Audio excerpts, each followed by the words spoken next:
that October. Okay, Mike, I might have a very contrary opinion to what many politicians are talking about.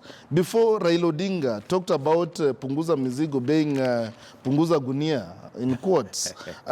Many of these politicians were seen to be supporting the Punguza Mizigo initiative, and they were saying, oh, it's a good idea, especially the Senate, although the Parliament, National Assembly was kind of lukewarm because the proposals in the Ekuro Court is Punguza Mizigo initiatives about, slashing the number of MPs.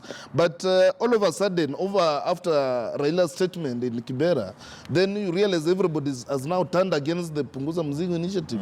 Everybody is now talking about let's wait for BBI. It's like the BBI was established with a clear as an outcome. There's a clear expectations because in Raila's statement he said, let's wait for BBI is going to give us the direction that we want. It's going to lead us into the referendum that we want.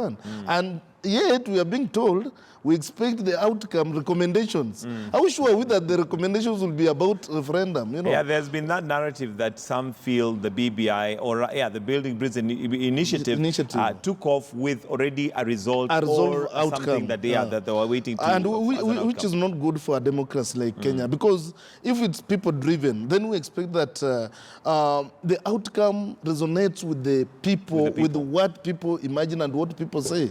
But this is something that was choreographed to hoodwink Kenyan minds, to push towards a certain agenda of, creating some positions. That's what in the mind of some. What is being said, creating some positions as a manner of, uniting Kenya. And I tend to ask myself, how is creating positions for the executive, expanding the executive, how will it unite How does it unite Kenyans? Well, there's the political spin of it, but let's wait for the report. Let's wait. There was a dossier that was released some days back about the report. It was a draft report of the BBI, although the BBI came out strongly and opposed and said it has not originated from them. But it gave an indication of what